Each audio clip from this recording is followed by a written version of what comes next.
Hi అండి. Welcome to one more video. మొన్న మా వెనకాల వీధిలో అండి దొంగలు పడ్డారంట. వాళ్ళైతే వాళ్ళని చూసి అరిచారంట. అప్పుడు మేము ఇంట్లో దొంగతనం చేయడానికి కాదండి మామిడికాయల కోసం వచ్చాము అని చెప్పారంట. ఆ మామిడికాయలేమో చాలా చిన్నవంట. పెద్దవి కూడా అవ్వలేదు. కానీ వాళ్ళు వచ్చిందేమో దొంగతనానికి. కానీ ఇంకా వాళ్ళు చూసే తలకి కాయల కోసం అని చెప్పి తప్పించుకున్నారు.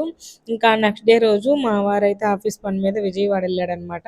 మా హౌస్ ఓనర్ అయితే ఫోన్ చేసి డోర్లన్నీ సరిగా వేసుకోండి, ఏమన్నా సౌండ్స్ వస్తే మీరైతే బయటకు వెళ్ళమాకండి, మాకు ఫోన్ చేయండి, మేమైతే వస్తాము అని చెప్పి అయితే అన్నారు.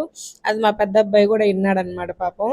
ఇంకా ఒక 2 అవర్స్ వరకు నిద్రపోలేదనమాట, భయపడుతూ ఉన్నాడు. నాకు కూడా కొంచెం భయం అయితే వేసింది. నార్మల్‌గా అయితే ఇంతకుముందు చాలా సార్లు మా హస్బెండ్ లేకుండా నేను పిల్లల వరకైతే ఉన్నామండి. కానీ రీసెంట్‌గా ఆ ఇన్సిడెంట్ జరిగింది గదా! దాని తర్వాత నెక్స్ట్ డేనే మా వారైతే లేరు గదా! ఇంక అందులో మా హౌస్ ఓనర్ గూడా ఫోన్ జేసి చెప్పేతలకి మాకు భయమేసిందనమాట. ఒక 2 అవర్స్ అయితే బాగా నిద్ర పట్టలేదు. భయమేస్తూనే ఉన్నింది. తర్వాత ఇంక మెల్లిగా నిద్రలోకెళ్ళిపోయాము. ఇంకా తెల్లవారిపోయింది.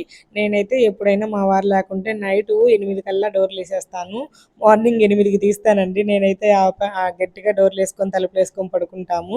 ఇంకైతే వీడియో విషయానికొస్తే ఈ పచ్చి బఠానీ టేస్ట్ అయితే బాగా నచ్చింది. అందుకని మళ్ళీ తెచ్చుకున్నాను నేనైతేను. Bye bye.